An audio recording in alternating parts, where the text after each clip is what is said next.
사무엘하 21장입니다.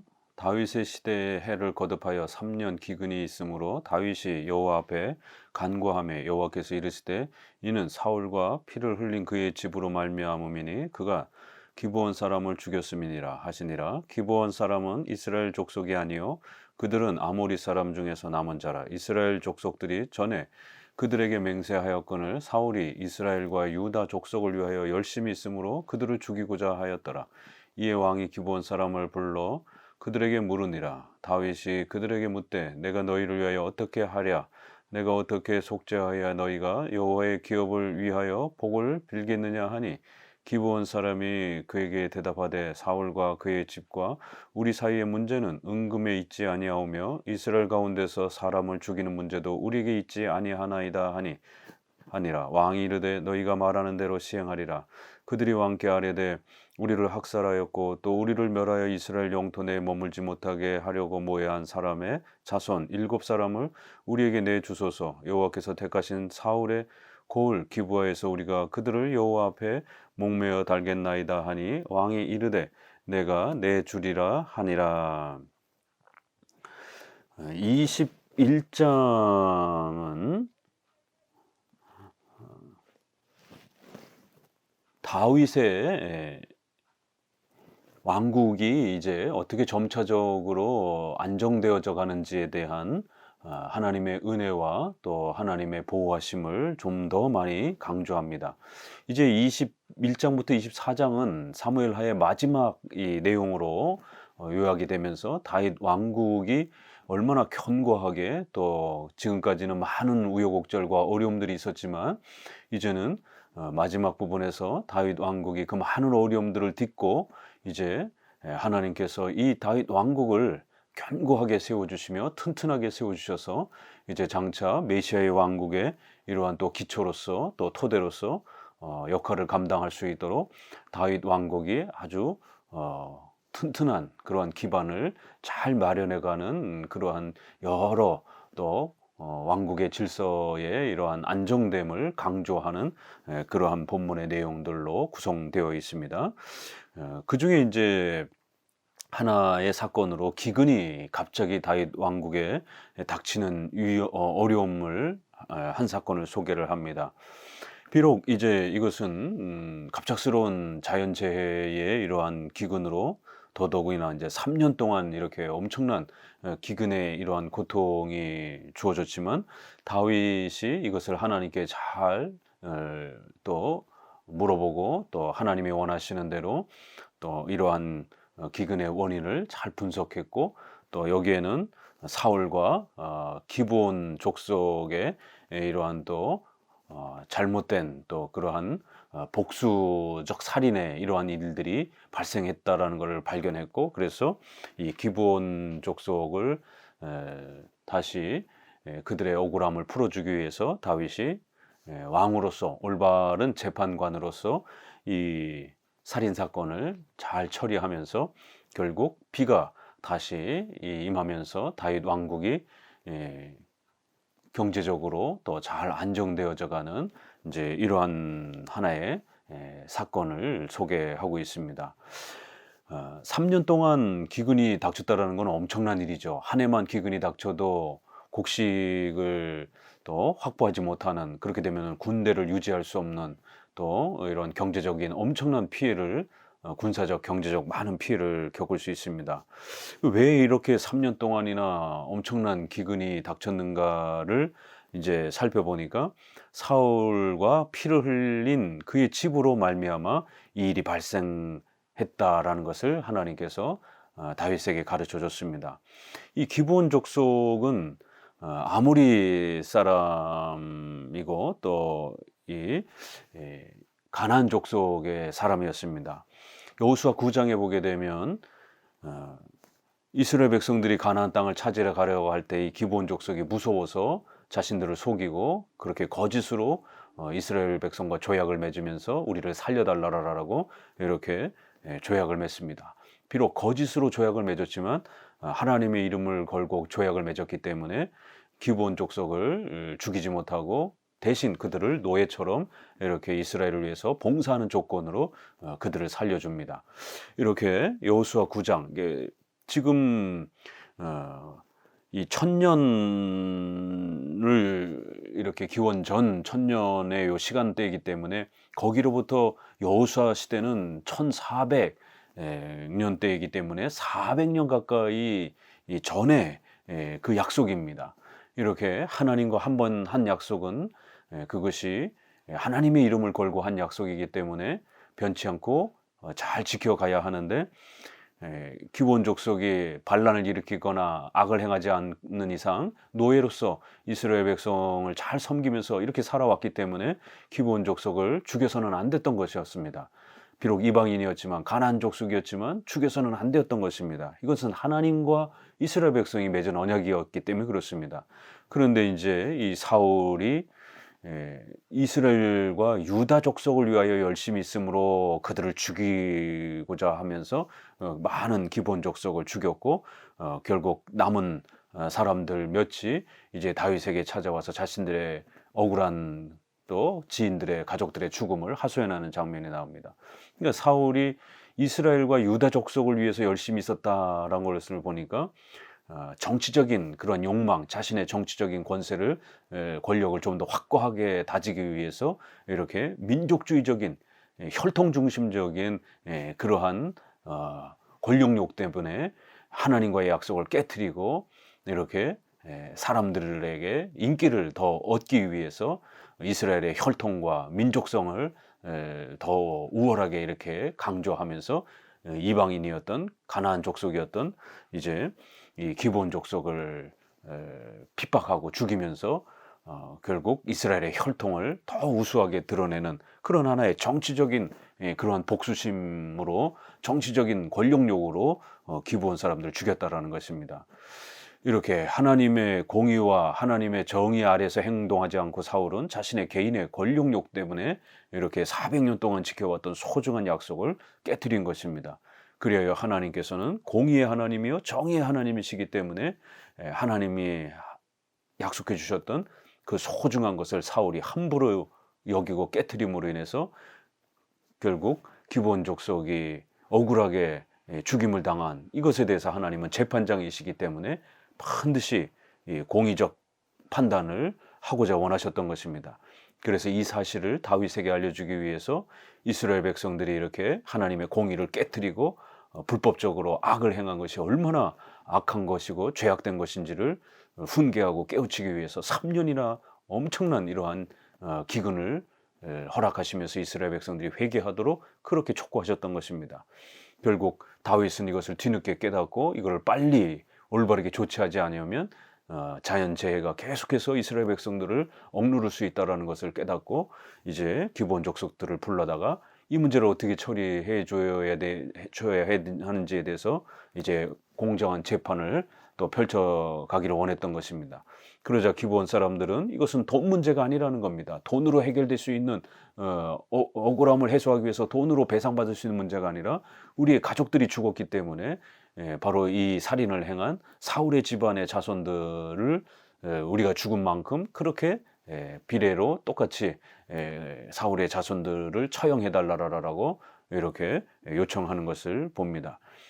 그리하여 사울의 자손 7사람을 내어주셔서 그 사람들을 여기에 대한 죄값으로 처형해 주시면 저희의 억울함을 해소할 수 있습니다 라고 이렇게 하소연하자 다윗 왕은 이 재판과 관련해서 사울이 기본 족속을 죽였기 때문에 반드시 살인은 살인으로서 되갚아야 하는 공의로운 이러한 또 법칙 원리 아래서 결국 사울의 자손 중에 7명을 내어주겠다라고 이렇게 답을 줍니다.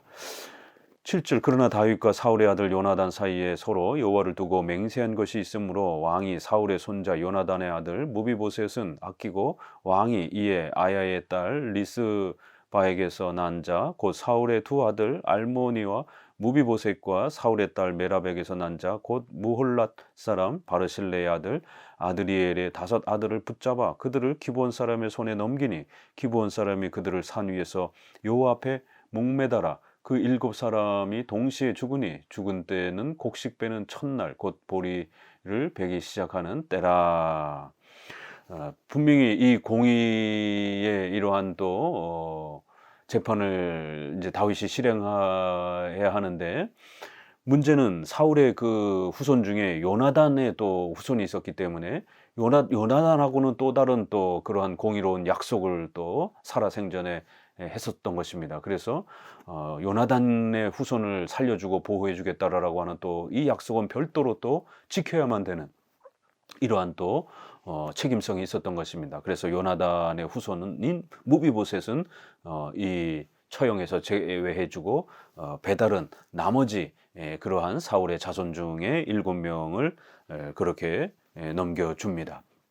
결국 이것은 사울이 악행을 하며 그렇게 권력용 때문에 사람을 죽인 불법에 대해서 이스라엘 백성들이 회개하고 또 다윗이 왕으로서 여기에 대한 공정한 재판을 어떻게 신실하게 잘 집행함으로 인해서 이 사람들 사이에 이 억울함과 또 잘못된 것을 바로잡는지에 대한 다윗의 또 이러한 올바른 공정한 이러한 재판 절차를 강조하는 그러한 사건입니다. 결국 다윗은 많은 우여곡절과 어려움을 겪었지만 이제 다윗 왕국 내에서 벌어진 이러한 또 잘못된 일들을 다윗은 이제 하나님의 뜻 안에서 바르게 하나님의 법을 따라서 공정한 재판과 정의로운 재판을 실행하고자 하는 이제 또 이러한 모습을 보임으로써 다윗 왕국이 얼마나 정상적으로 이제 제대로 잘 안정되어져 가고 있는지를 우리에게 더욱 강조하고 있는 것을 알 수가 있는 것입니다. 보리를 베기 시작하는 때는 이제 계절상으로 비가 이렇게 자주 내리지 않는 이제 이러한 때였기 때문에 하나님께서는 다윗이 정의롭게 바르게 하나님의 말씀에 따라서 재판을 실행했기 때문에 비를 내려주시는 또 이러한 은혜의 또 역사를 베풀어 주시는 것을 이제 또 본문은 강조를 합니다. 다윗에게서도 이렇게 이방인 때문에 자신의 민족을 죽인다라는 것은 다윗에게도 굉장히 어려운 결단인 것이죠. 가나안 족속은 어찌됐든 이방인이었기 때문에 막대해도 될 수 있지만 사울의 자손은 자신과 함께 다윗 왕국을 유지해야 되는 12지파의 또 한 사람이고, 또 사울의 자손을 함부로 대하게 되면 거기에 속해 있는 이제 베냐민 지파 사람들이 또 반란을 일으킬 수도 있는, 얼마 전만 해도 또 베냐민 지파의 사람들이 반란을 일으켜서 엄청난 또 그러한 고통을 겪고 국가가 전체적으로 위험해지는 이런 상황들이 있었습니다. 그렇기 때문에 이러한 어려운 정치적 어려움 속에서 사울의 자손을 이렇게 7명씩이나 처형한다라고 하는 것은 다윗에게 있어서 결코 쉬운 결단은 아니었던 것입니다. 그렇기 때문에 하나님께서는 바로 이것을 테스트하신 것입니다. 과연 다윗이 이런 반란의 정치적인 불안정한 또 이런 어려움을 겪었던 다윗이 이방인을 하나님 안에서 약속했던 그 약속을 지켜내기 위해서 그 이방인의 억울함을 해결해 주기 위해서 사울의 이러한 자손, 이스라엘 자손을 처형이라고 하는 이러한 재판으로 과연 내어줄 수 있는 것인가? 과연 다윗이 공의로운 재판을 하나님의 말씀에 기초해서 진행할 수 있겠는가? 여기에 대해서 이제 다윗을 최종적으로 점검하면서 결국 다윗이 하나님의 말씀에 기초해서 개인의 사사로운 인정에 끌리지 아니하고 공의로운 재판을 통해서 아무리 이스라엘 자손이라 할지라도 악을 범했으면 벌을 받아야 되는 것이고, 또 이렇게 이방인이라 할지라도 이스라엘 곁에 와서 하나님의 말씀에 순종하면서 또 이렇게 지난 400년 동안 신실하게 잘 교회를 보살피고 섬겼던 이방인들의 이러한 또 섬김과 약속은 보호해 줘야 된다라고 하는, 이렇게 하나님의 말씀을 따라서 공의롭게 재판을 진행해야만이 하나님이 이 다윗 왕국을 지켜 보호해 주신다라고 하는 이 사실을 다윗은 계속해서 배워가고 있었던 것입니다. 10절 아야의 딸 리스바가 굵은 배를 가져다가 자기를 위하여 바위 위에 펴고 곡식 빼기 시작할 때부터 하늘에서 비가 시체에 쏟아지기까지 그 시체에 낮에는 공중의 새가 앉지 못하게 하고 밤에는 들짐승이 범하지 못하게 한지라. 이에 아야의 딸 사울의 첩 리스바가 행한 일이 다윗에게 알려지매 다윗이 가서 사울의 뼈와 그의 아들 요나단의 뼈를 길르앗 야베스 사람에게서 가져가니 이는 전에 블레셋 사람들이 사울을 길보아에서 죽여 블레셋 사람들이 벳산 거리에 매단 것을 그들이 가만히 가져온 것이라. 다윗이 그곳에서 사울의 뼈와 그의 아들 요나단의 뼈를 가지고 올라오매 사람들이 그 달려 죽은 자들의 뼈를 거두어다가 사울과 그의 아들 요나단의 뼈와 함께 베냐민 땅 셀라에서 그의 아버지 기스의 묘에 장사하되 모두 왕의 명령을 따라 행하니라. 그 후에야 하나님이 그 땅에 을 위한 기도를 들으시니라. 그런데 이제 다윗이 바르게 재판은 했지만 한 가지 실수한 부분이 있습니다. 그건 뭐냐면 사울과 요나단의 이 장례를 제대로 공적으로 이렇게 치러주지 않고 있었던 것입니다. 선임 왕이었기 때문에 또 요나단과는 아주 소중한 그런 또 왕권을 넘겨주는 이러한 약속을 맺은 훌륭한 우정을 나눴던 그러한 또 친분 관계를 가지고 있었던 사람이었는데 그들이 전쟁터에서 죽고 난 다음에 그들의 장례식을 제대로 이렇게 치르지 못한 이러한 또 실수가 남아 있었던 것입니다. 그럴 때에 다윗이 이제 이 사건을 통해서 자신이 미처 공정하게 처리하지 못했던 바로 이 사울과 이 요나단의 장례식을 기억하게 됐고 그걸 자기가 미처 처리하지 못했던 것을 깨닫고 이제 사울의 자손이 죽으니까 그것이 생각이 난 겁니다.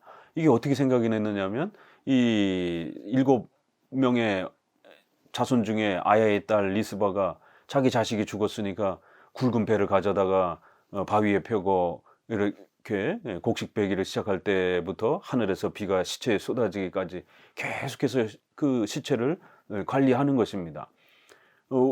왜냐하면 짐승이 이렇게 쪼아먹고 살점을 뜯어먹으면 이스라엘 백성들에게 있어서는 그것은 굉장히 큰 수치입니다. 장례를 치르지 못하고 이렇게 짐승에게 먹히는 것은 가장 부정한 것으로 레위기에 있어서는 정결함과 부정함의 이러한 의식법을 가르칠 때에 이렇게 아주 비참하고 수치스러운 죽음으로 이렇게 하나님 앞에 벌 받을 때에 짐승에게 뜯어먹히는, 새에게 뜯어먹히는, 또 그 다음에 신명기 21장 22절에 있는 것처럼 나무에 달린 자마다 저주받은 자이다. 그래서 이스라엘 백성들에게 있어서는 혹시라도 그렇게 처형을 했다 할지라도 반드시 그 시체를 해가 지면 장례를 치르도록 이렇게 하나님께서 요구하셨던 것입니다. 왜냐하면 그 시체를 보면서 이스라엘 백성들 안에 자칫 또 이렇게 여러 가지로 안 좋은 면들이 또 이렇게 영향을 받을 수 있는 그런 위험성들을 하나님은 미연에 방지하고자 시체를 신속히 묻어서 이스라엘 백성들 안에 또 이러한 시체로 인한 또 여러 영향을 받지 않도록 또 신속히 조치를 취해 줬던 것입니다. 이방 왕들이야 반란을 일으키지 못하도록 그렇게 십자가라든가 나무에다 매달아 놓고 시체가 썩을 때까지 많은 사람들이 보도록 공포를 조장했지만 하나님께서는 이렇게 이스라엘 백성들 안에 혹시라도 책망을 받고 징계를 받는다 할지라도 그러한 부분들이 백성들한테 계속 이렇게 공포로 남지 않도록 신속히 그 시체를 처리해서 장례를 치르고 이스라엘 백성들이 안정될 수 있도록 그렇게 배려를 해주셨던 것입니다. 그래서 여러모로 이 시체를 처리해야 하는데 이 시체를 처리하지 않자 결국 어머니가 계속 그 짐승이 쪼아먹지 못하도록 계속 그렇게 공중에 새가 앉지 못하게 하고 밤에는 들짐승이 뜯어먹지 못하도록 계속해서 그 시체를 이렇게 보호하는 것을 보고 열정을 보입니다. 어머니니까 얼마나 슬프겠습니까? 그럴 때 이제 이 어머니가 행한 행동이 다윗에게까지 들렸고 자식의 그 시체를 장례 치르고 싶어하는 그런 간절한 소망을 또 다윗이 듣게 된 것입니다. 그래서 다윗은 아차한 것이죠. 그래서 빨리 아무리 분명히 이제 사울이 잘못을 해서 그 자손이 벌을 받아 이렇게 처형을 당했다 할지라도 이렇게 장례를 치를 수 있도록 그 모든 조치를 취해줬어야 되는데 그 장례도 이제 집행이 안 된 거고, 더 나아가서는 사울의 자손이 죽은 거를 보고 그 어머니가 그 장례를 치르기 위해서 그렇게 애를 쓰는 것을 보면서 사울과 요나단이 죽었음에도 불구하고 아직 정식으로 장례를 다윗이 치러주지 못한 것이 그제서야 생각이 난 겁니다. 그래서 다윗이 가서 사울의 뼈와 그 아들 요나단의 뼈를 길앗 야베스 사람에게로 이렇게 가져와서 장례를 치르고자 합니다. 왜냐하면 이 야베스 사람이 사울과 요나단의 뼈를 임시로 장례를 무덤을 그렇게 마련해 줬기 때문에 그 야베스 사람들에게 가서 요청을 해가지고 정식으로 이제 그들의 뼈를 가져다가 이 7명의 자손의 뼈와 함께 그렇게 장례를 치러 주려고 이제 정식으로 장례 절차를 밟아주는 것입니다. 이렇게 하나님 앞에서 이스라엘의 이러한 장례법, 나무에 달린 자들을 시체를 밤새도록 두어서는 안 된다라는 것, 또 그 다음에 사울과 요나단이 그렇게 선임 왕과 왕자가 죽었던 거에 대해서 다윗이 정식으로 이렇게 장례를 치러주지 못하고 여러 이렇게 왕권이 안정되질 않아 가지고 그냥 잊어버리고 스쳐 지나왔던 이 일을 다시 한번 깨닫고 그래서 정식으로 사울과 요나단의 장례와 더불어 7명의 또 이러한 장례를 바르게 이렇게 또 치러줌으로 인해서 다윗 왕은 절대로 반란이라든가 악한 목적으로 사울의 집안을 무너뜨린 게 아니라 하나님의 뜻에 의해서 다윗이 정식 왕으로 이렇게 세워졌다라는 것을 만 백성들에게 또 이렇게 공표할 수 있는 좋은 기회였고, 또 선임 왕을 이렇게 훌륭하게 잘 접대해 줌으로 인해서 베냐민 지파의 사울 가문의 사람들의 마음을 다독거릴 수도 있는 또 이러한 아주 훌륭한 왕으로서의 이런 공의로운 이런 행동이 두 번에 걸쳐서, 한 번은 기본족 속의 억울함을 풀어주는 공의로운 모습, 또 한 번은 사울과 요나단과 그 자손의 장례를 정식으로 잘 치러줌으로 인해서 이렇게 또 정치적으로 백성들로부터 또 존경을 받고 안정을 취할 수 있는 이러한 아주 놀라운 다윗 왕의 통치에 이러한 공의로운 그런 모습들을 본문은 소개하면서 하나님께서 이제 다윗 왕권을 얼마나 잘 안정되게 도와주시고, 또 이렇게 다윗으로 하여금 선조들이 잘못한 것, 또 본인이 또 잊어버리고 있었던 것조차도 깨닫게 해주셔서 하나님의 공의가 이스라엘 백성들 안에 잘 집행될 수 있도록 이렇게 다윗이 또 배워갈 수 있도록 역사하여 주시고, 그래서 또 비가 그쳤던 것 기근이 이제 모두 해결이 되어서 비가 다시 임함으로 이스라엘 백성들이 양식을 지을 수 있는 또 이런 곡식을 마련할 수 있는 놀라운 또 은혜를 얻게 되었다라고 강조합니다. 15절, 블레셋 사람이 다시 이스라엘을 치거늘 다윗이 그의 부하들과 함께 내려가서 블레셋 사람과 싸우더니 다윗이 피곤함에 거인족의 아들 중에 무게가 300세겔 되는 노창을 들고 새 칼을 찬 이스비브노비 다윗을 죽이려 함으로 수리의 아들 아비새가 다윗을 도와 그 블레셋 사람을 쳐 죽이니, 그때 다윗의 추종자들이 그에게 맹세하여 이르되 왕은 다시 우리와 함께 전장에 나가지 마옵소서, 이스라엘의 등불이 꺼지지 말게 하옵소서 하니라. 그 후에 다시 블레셋 사람과 고베에서 전쟁할 때 후사 사람 십북에는 거인족의 아들 중에 삽을 쳐 죽였고, 또 다시 블레셋 사람과 고베에서 전쟁할 때 베들레헴 사람 야레오르김의 아들 엘하나는 가드 골리앗의 아우 라흐미를 죽였는데 그자의 창자로는 배틀째 같았더라. 또 가드에서 전쟁할 때 그곳에 키가 큰 자 하나는 손가락과 발가락이 각기 6개씩 모두 24개가 있는데 그도 거인족의 소생이라. 그가 이스라엘 사람을 능욕함으로 다윗의 형 삼마의 아들 요나단이 그를 죽이니라. 이 네 사람 가드의 거인족의 소생이 다윗의 손과 그의 부하들의 손에 다 넘어졌더라. 이렇게 다윗이 두 번에 걸쳐서 공의로운 재판을 잘 실행하고 나서 이제 하나님께서는 또 비도 내려주셨지만 또 주변에 블레셋 또 이러한 그 세력과의 이러한 또 전투를 통해서 영토를 더 넓히면서 다윗 왕권이 안정될 수 있도록 전쟁의 승리를 주시는, 몇 차례의 전쟁의 승리를 거듭거듭 허락해 주시는 하나님의 놀라운 은혜의 역사를 소개합니다. 블레셋 사람들이 쳐들어왔는데 특별히 거인족들을 동원을 해가지고 이렇게 블레셋이 쳐들어옵니다. 1차적으로 쳐들어왔는데 다윗을 블레셋이 잡으려고 올 때 다윗이 이제는 많이 힘들어가지고 지쳐가지고 이렇게 제대로 힘을 발휘 못하자 부하들이 다윗을 보호하면서 다윗은 이제 직접 전쟁에 나오지 말라라라고 이렇게 또 염려하는 장면이 나옵니다. 왜냐하면 다윗은 단순한 개인의 왕이 아니라 이스라엘의 등불과 같은 장차 메시아의 왕국을 대표하는 그러한 중요한 역할을 담당하는 그러한 토대를 마련하는 중요한 왕이었기 때문에 부하들은 왕의 목숨과 생명을 굉장히 중요하게 생각했던 겁니다. 이스라엘의 등불이 꺼지지 말게 하소서. 부하들에게도 이 다윗의 왕권은 마태복음 1장 1절에 있는 것처럼 아브라함과 다윗의 자손 예수 그리스도의 세계라라고 하는 것처럼 다윗에게뿐만 아니라 이스라엘 백성들에게도 아브라함의 자손 또 유다의 가문에서 또 다윗의 이러한 그 후손에서 메시아가 올 것이다라는 것을 계속적으로 하나님이 가르쳐 주셨기 때문에 다윗의 왕권이 잘 보존되어야 그 왕권을 통해서 그 후손을 통해서 메시아가 오게 되고 그러므로 인하여 하나님의 나라가 건설되고 완성이 되는 이러한 은혜 언약에 대한 소중한 구약적 신앙이 백성들에게도 가르쳐 지고 있었던 것입니다.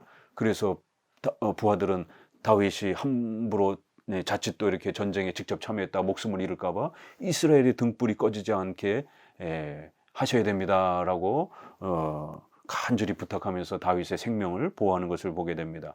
그리고 또 2차 전쟁이 또 고베에서 발생이 됐고 여기에서도 또 엄청난 승리를 거뒀고요. 또 3차 전쟁에서는 놀라운 또 승리가 벌어지는데 이 엘하난이 가드 골리앗의 아후 라흐미를 죽이는 이러한 거인 족속들을 죽이면서 3차에 걸쳐서 블레셋을 완전히 밀어내는 이런 놀라운 승리를 거둡니다.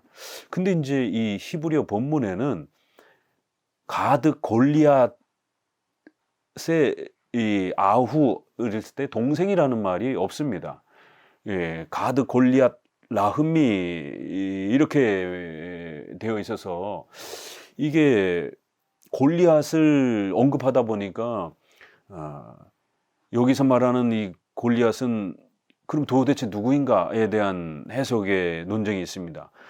그럴 때 이제 우리 개혁주 입장에서는 이 아우 그래서 번역에 있어서 영어 번역도 그렇고 우리 번역도 그렇고 이거는 이제 이 성경을 옮겨 쓰는 과정에서 그 단어를 놓쳐서 아우라는 단어를 빠뜨린 걸로 이렇게 보게 됩니다. 그래서 엘하난이 골리앗의 이 동생 라흐미를 죽인 것으로 이제 이렇게 의역 형태로 동생이라는 말을 집어넣어 준 것입니다.